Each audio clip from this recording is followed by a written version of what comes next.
Good morning, everyone. Good morning. And welcome to Windward Buddhist Temple's Hoonko Service for 2024. My name is Neil, and I will be your MC. We'll begin this morning's service with the ringing of the temple bell, or kansho, that signifies the beginning of our temple service. It is a deep and sacred ritual, steeped in ancient tradition. It is the calling of the people to come together to listen to the Dharma, or teachings. The temple bell represents the gratitude and deep appreciation of the members, friends, and guests of the Windward Buddhist Temple. Please sit quietly in your seat.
We will now have offering of flowers and light by Everly and Moiva.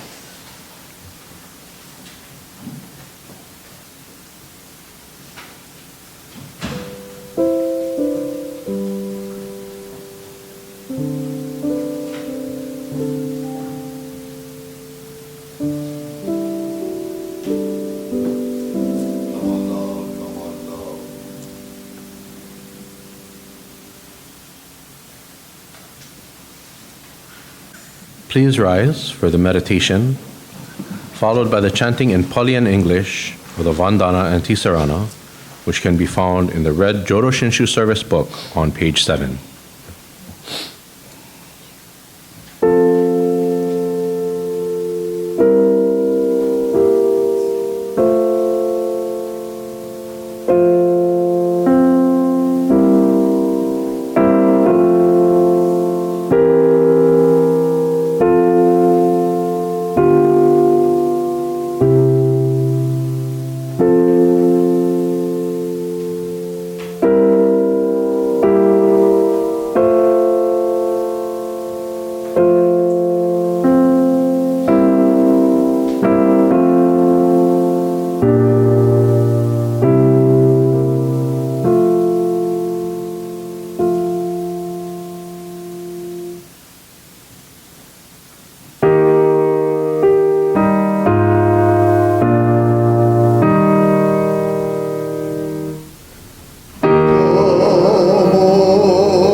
Namanda, Namanda, Namanda. Please be seated. We'll now have the chanting of Sanbujo by Reverend Dr. Sumikawa on page 9 in the red Jodo Shinshu service book.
Presence of Amida Buddha, Shakyamuni Buddha, and all the Buddhas of the 10 directions to this Hoonko service. Namo Amida. We gather here together in the presence of the Tathagata Amida, the embodiment of wisdom and compassion, to observe the Windward Buddhist Temple's annual memorial service for our founder, Shinran Shonin, the Nembutsu teaching that has been transmitted through the 7 spiritual masters. We gather to acknowledge our gratitude to Shinran Shonin for having clarified and transmitted the valuable Nembutsu Dharma. Standing on the essential brotherhood of all beings, we confidently anticipate entering the joyful state of the uncreated. Namo Amida Butsu.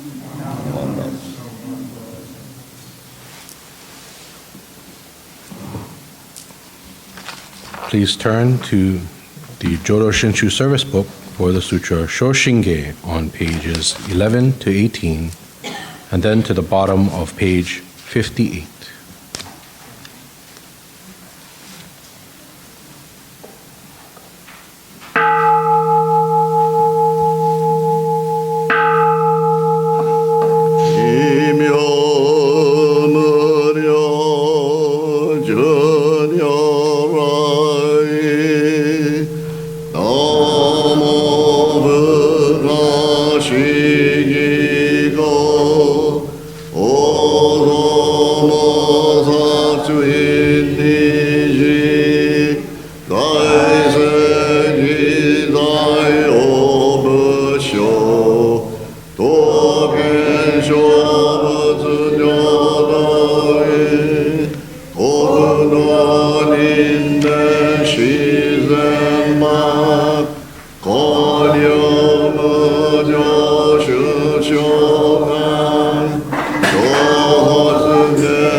Namanda, Visu Namanda, Namanda, Namanda, Namanda.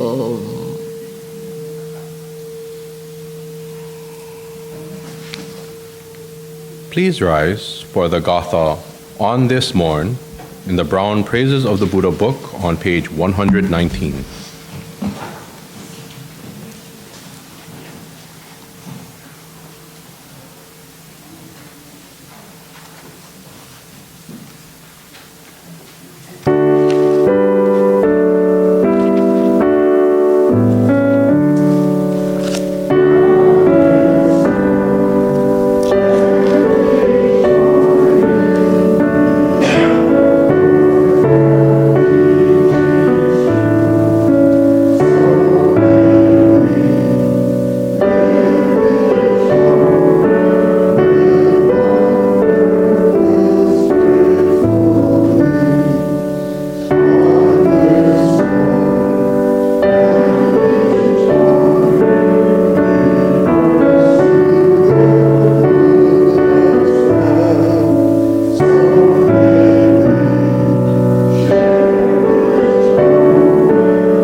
Please be seated. This morning, our guest speaker for our Hoonko service is Reverend Dr. Bert Sumikawa.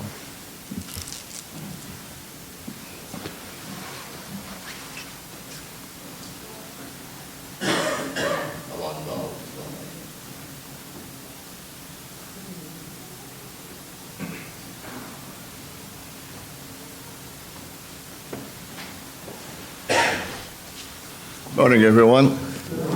It's very nice to see all of you. This still a new year yet, and I know that I've been absent for many a Sunday. Hopefully you still remember me. Anyway, we just got through with our Saturday morning classes after several months, and it's not supposed to have taken that long, but we have a lot of questions, a lot of things come up, which is real good. So I personally really enjoyed, having to come every Saturday morning and then mix with all of you. Hopefully we can do it again someday. Anyway, at this time, will you join me by putting your hands together in reverence as I read these words? How adorable! In place of the world-honored one, our founder, Shinran Shonin, has appeared in the world. Look up to him as a Buddha and entrust yourself in him. Namo Amida Butsu. Naman Nams. And so these words were written by the Reverend Zuiken Inaraki, a Buddhist scholar who passed away in 1981, in speaking about Shinran Shonin. Well, tomorrow, Monday, the 15th of January, once again, a nation will celebrate one of America's greatest heroes, that of the Reverend Dr. Martin Luther King, who, as you all know, liberated and improved the lives of not only African Americans, but that of all Americans of every color and religious persuasion at that. And I might add, laid the groundwork for the legal acceptance of single-sex partnerships, as well as the rest of the LGBTQ community. And so we celebrate his life and achievements each and every year since the early 1980s. And by the same token, though, this morning we celebrate the life of Shinran Shonin, in one of the biggest services of the year in our Jodo Shinshu tradition, in remembrance of his passing about 761 years ago. So Hoonko, as you may well know, is translated as Dharma gathering for the acknowledging of indebtedness. At Hoonko, we can trace the footsteps of Shinran with deep appreciation in our hearts and resolve to dedicate ourselves in the service of others to truly make our world more friendly and happier for everyone.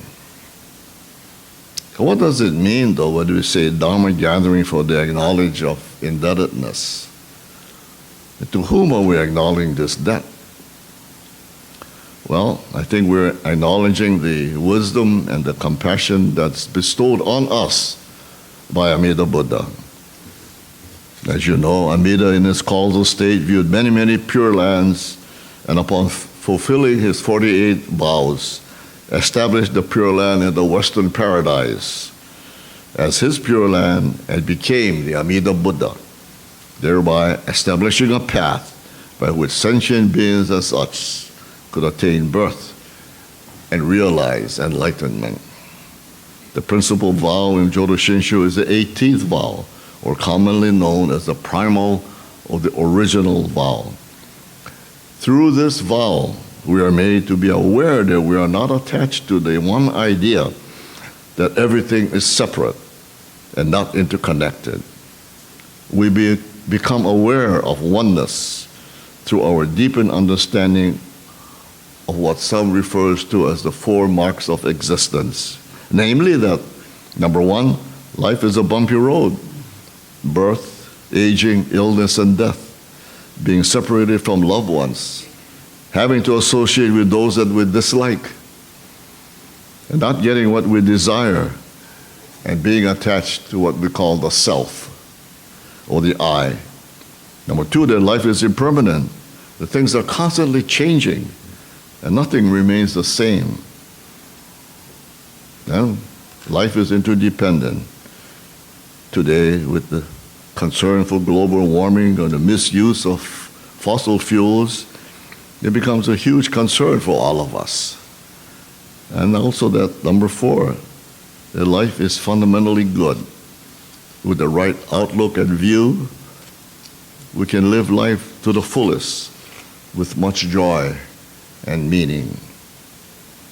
And so as a monk on Mount Hiei, while he was with others striving to attain enlightenment through self-power, Shinran came to the realization that he was unable to achieve anything in this way. On the contrary, he saw himself as a foolish being that was filled with delusions and passions that could not be overcome in his own lifetime by any amount of self-effort. And so at the age of 29, then, as a monk that was in charge with leading the chanting and performing of rituals for the wealthy and the accomplished, Shinran felt that even though he had studied diligently and performed all the difficult practices that was required of him, he was still unable to truly devote himself to the teachings. He was unable to recite the Nembutsu without a distracted mind. And so that being the case, he lamented, how will lay people who must work for a living, those who are married and had children, those who are unable to engage in religious practices, how are they ever to come in contact with the Buddha's emancipation? Recall that during those days, people were so busy toiling in the fields or busy working as merchants or artisans and what have you, all at the mercy of the samurai class and the nobility. And so they were not able to attend temple services or even to attend school. So he said the true emancipation should not be limited to a few people. It should be available to all those who are unable to separate themselves from work and family. And so Shinran then left the life of a monk on Mount Hiei and descended that mountain and stayed at this temple downtown called Rokakudo. He stayed there for 100 days before beginning his study with his teacher Honen. And as he learned more about the Pure Land teachings from this master, he came to understand that his realization of his own limitation and powerlessness was in fact sure proof that he had been touched by Amida Buddha. And so upon receiving the gift of Amida's boundless compassion, then Shinran discarded the self-centered effort in striving to become enlightened and accepted the primal vow based on the Buddha-centered power. And what we praise him for is that he spread the joy that he felt about the certainty of this Buddha-centered power to all those with whom he came in contact with. What is equally praiseworthy is that he also considered himself to be just one of the fellow travelers along the same Pure Land path. It was through the life of Shinran Shonin that we are able to be here today to enjoy his teachings and to be able to receive the benefits bestowed on us through the power of Amida's primal vow. And so in the year 1263, Shinran became ill and his health began to fail. The writing called Dende speaks briefly of the last days of his life. Toward the latter part of midwinter in the year 1263, the Shonin showed the first symptoms of illness. And after that, he did not talk again of earthly matters. Dwelling only on his deep gratitude to the Buddha, he constantly repeated the Nembutsu. He laid himself on his right side with his head facing north and his body facing west. And when he had finished his last recitation of the Nembutsu, he entered the Pure Land. He was just then completing his 90th year.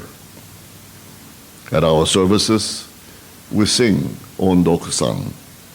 Shinran is praising his gratitude for Amida's compassion by saying Namo Abi Nembutsu until he dies. He is showing his gratitude to all the teachers who helped him hear the Dharma by saying the Nembutsu until his bones turn to dust. And so this is how much the teachings meant to Shinran. And when we sing this Gatha, we are saying how much the teachings mean to us. This Gatha then is the heart and essence of Hoonko Day. And so, although this Pure Land teaching began in Japan, today there are many, many temples throughout the world. There are well over 200 of them. Temples, fellowships, and Sangha groups throughout the United States, Canada, Brazil, Mexico, Taiwan, Hong Kong, Nepal. I went to visit the Nepal temple when I was in India 3 years ago, and even in Australia and in Kenya, Africa. There is an ever-widening circle of Jodo Shinshu Pure Land followers throughout the world, and today it is one of the largest schools of Buddhism in the world. And so as I reflect then, there must be something about this Pure Land teaching that attracts so many people, as it has become truly a world religion.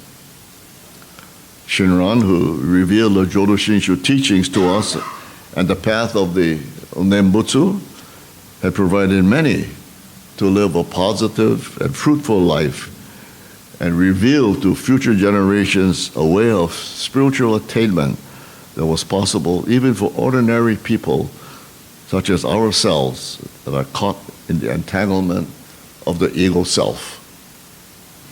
He showed us the way through the vow of Amida, calling us to come just as we are, with all our faults, all our limitations and defilements, and to put our trust in Amida Buddha with a sincere heart and call his name with a desire to be born into the Pure Land.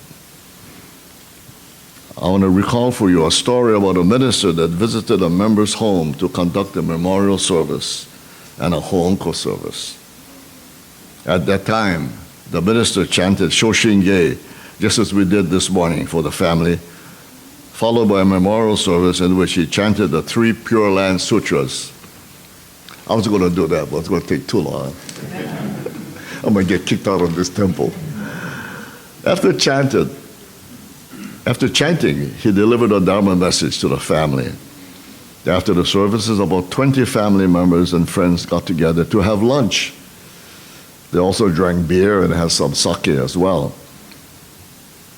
About 20 minutes after they started to drink, and when they were getting kind of mellow, one of the relatives, who seemed to be in his 50s, talked to the minister. "Hey, Reverend," he said, "in your Dharma message, you talked about the Pure Land and Amida. But nobody has returned from the Pure Land, and we never received any letters from the Pure Land as well.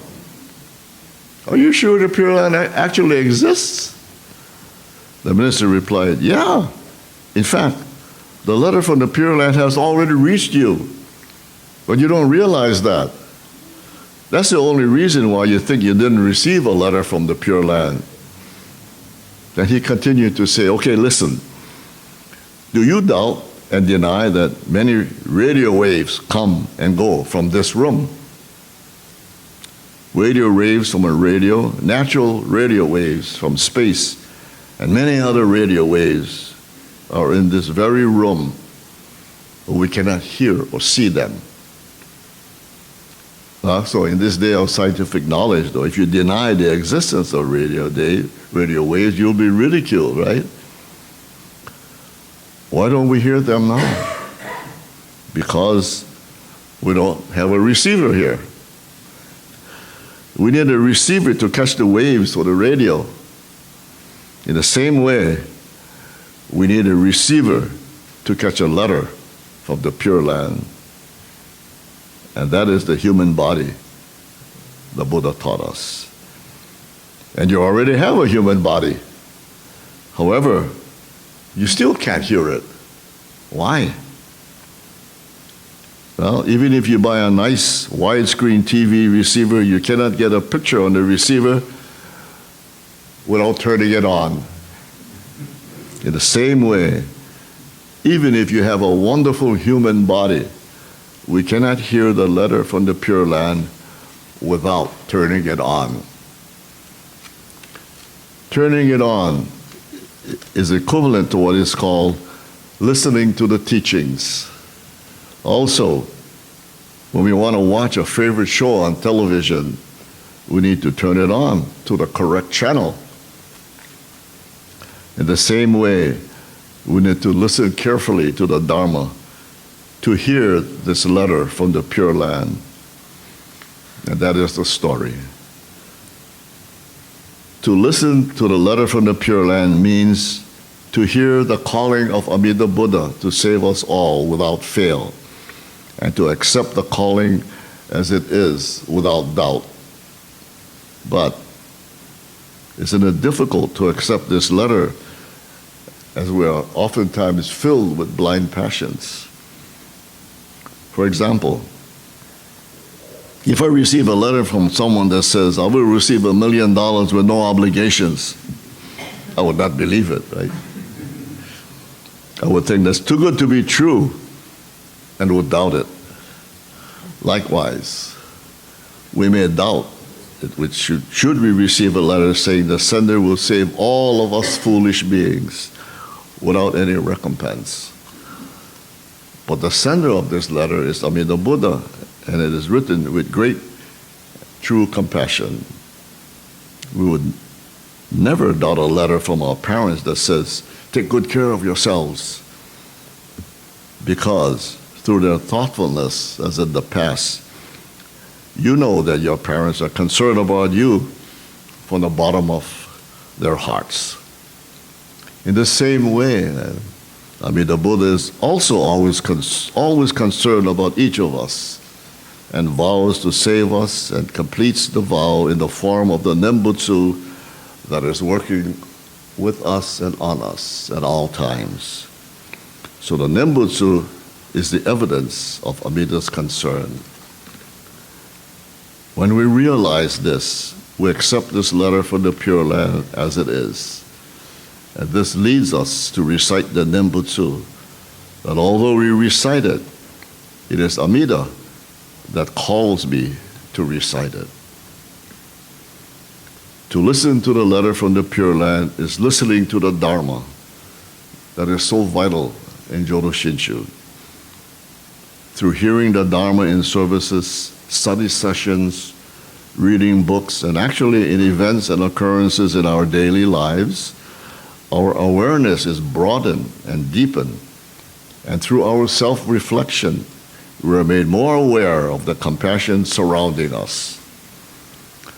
But in our busyness of our daily lives, oftentimes rushing around, multitasking, trying to get as much done in a small, limited amount of time, feeling there are so many things to do and finish, so many things to be concerned with, our self-centered views prevents us from seeing the reality of the Dharma. Each winter, I recall an event that took place when I was a freshman college student at Marquette, where one of the guys in my dorm, who was from Des Moines, Iowa, was really nice to me, especially because I was from over 4,200 miles away from home. I used to envy them because each week they would send their dirty laundry home in a special mailer.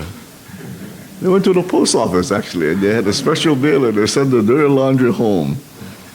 And I think they had special rates for it at that time.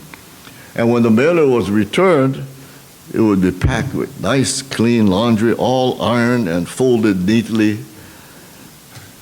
And the special suitcase would always include something special from home, cookies and stuff like that. During the Christmas holidays, everyone went home, but the dorm was kept open for me because although they turned the heat off, it was really cold. I mean, it was freezing. This is Milwaukee, you know, minus 0 degrees. But actually, I was invited to go home with somebody, but I stayed back because I wanted to go to New York and Washington, D.C. during the semester break. And so I worked in the Jesuit kitchen, washing dishes to make enough money for plane fare and hotel room, and cost of riding the train as well. Anyway, later that week, I received this package from this guy from Iowa. I opened it. It was full of homemade cookies. So many cookies, I couldn't believe it. All for myself, because nobody was in the dorm. His mother took the time to bake all these cookies and had them sent to me. I was so happy. That was 68 years ago. Now you know how old I am. 68 years ago when I was just a college freshman from Hawaii. But you know what? Regretfully, I didn't even send a thank you note. But every now and then, I think about her wonderful Donna. This lady did it out of the goodness of her heart. The town in Iowa that this family lived in was about 375 miles away from a little dormitory in Milwaukee, but they were connected to me. Little did I know that I was not alone in the cold winter of Wisconsin, the very first year away from Hawaii. She didn't know me, only that what she learned from her son, who, by the way, later on became a Catholic priest. Every now and then, once in a while, something happens to open our eyes to see that truly our lives are not just our lives, but that we exist each day. We exist each and every day because of the many sacrifices and effort and the kindness of others. Although I did not deserve it, I received this wonderful homemade gift of kindness baked with metta, loving kindness. How fortunate I am. Every now and then something happens to us to be grateful, to try to live our lives in gratitude. Our lives are truly not just our lives, but are made up of the sacrifices and kindness of others. Just as Honen encouraged Shinran to live a life of gratitude, to just simply live a life of the Nembutsu, we are also encouraged by Shinran to live the life of Nembutsu ourselves, to just simply live the life of Nembutsu.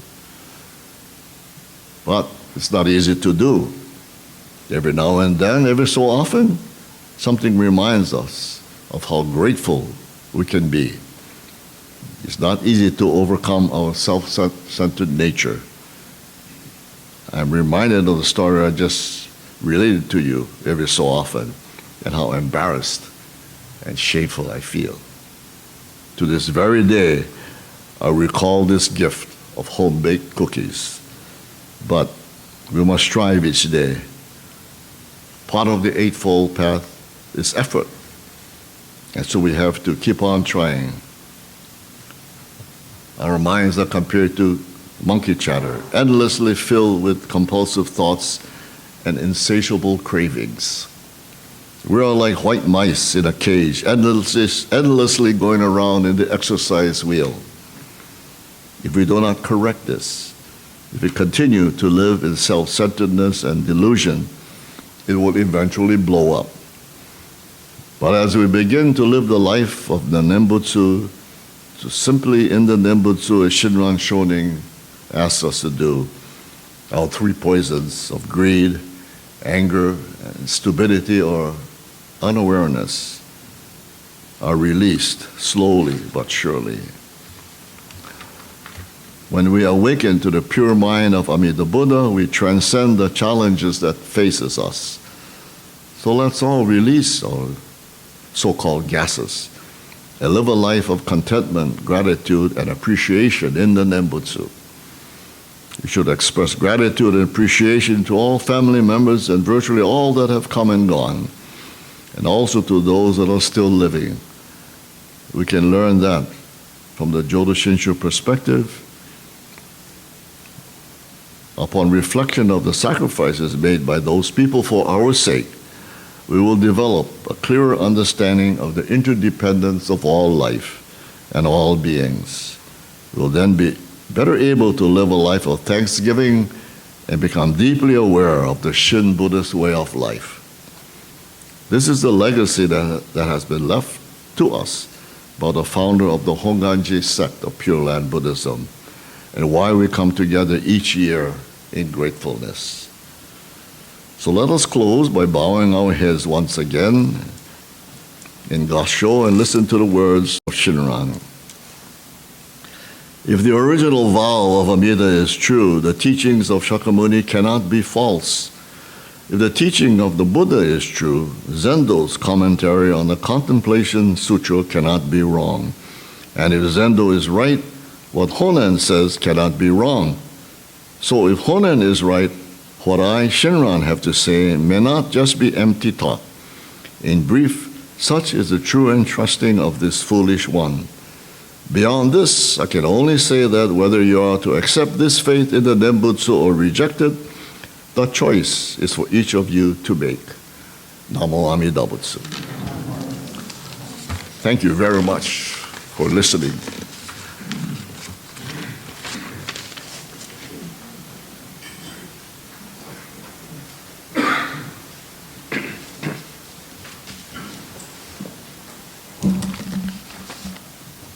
Thank you, Reverend Sumikawa, for your remarks and for the reminder of the necessity of gratefulness. Will you please rise for the Gatha Ondokusan in the WBT Supplemental Service Book on page 41, and continue to stand for the Nembutsu.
live this wondrous life, a life full of boundless joy, with passionate gratitude. Namo Amida Butsu. Namo Amida Butsu. Namaste.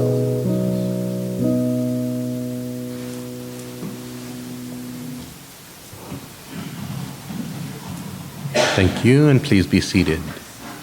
This concludes our Hoonko service, but we do have announcements with President Dennis Tashiro.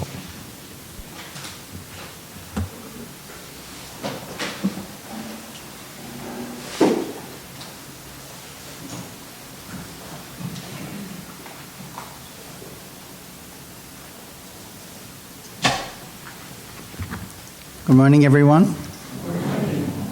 Beautiful day. Nice and cold this morning. Yeah, it's if you're not wearing a jacket or sweater, you're really exceptional. Thank you, Reverend Bert, for your message. I like that story about the cookies. Maybe I'll get you some cookies. And thank you, Neil, for being the MC. Alan for being a greeter. Cynthia for bringing the kansho, and of course Ryan for doing our video. Let's see, not too many announcements today. Next Sunday service will be a regular family service. Reverend Barbara will be officiating the service and provide a Dharma message. As a reminder, we are planning to visit Hawaii Betsuing February 18th. I do have a sign-up sheet in the back to indicate your interest in attending. We'll be carpooling. I want Prudence to make an announcement for us.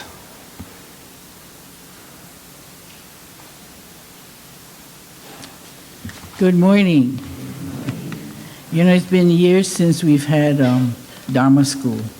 And we've been toying with the idea that we should have Dharma school before these children that come here are all grown up. So I'm going to take a leap for it, and we're going to initiate Dharma school again. I try to make it on the regular Sundays. You know, we used to have it on second Sundays, and after Dharma school ended, it replaced with bingo. So, you know, it's kind of don't want to take second Sunday. So the first Dharma class that I will hold would be on January 21st. It's the third Sunday.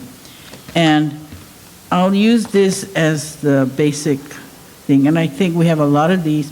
And so any of the children, you don't have to come to this class. But what we're going to do is take the children out for at least 20, 30 minutes during the Dharma message. And I'll take them into the office and we'll go over some things that they can learn from, and then they'll come back here. So I'll have the schedule out, so anybody that has children that would like to participate, let me know. So I'll make sure we have enough of these books. Okay? Thank you. Thank you, Prudence. The big announcement for today. It's bingo day. So we'll have bingo right after or during our refreshments. Any other announcements? If not, let's do words of thanksgiving, found on page 126 of the Red Service book. We are truly grateful for this wonderful food, a gift of life. May we share its benefits with all beings. As we partake of this food, let us remember Amida Buddha's compassion, which surrounds all people and all forms of life. Namo Amida Butsu. Itadakimasu. Thank you.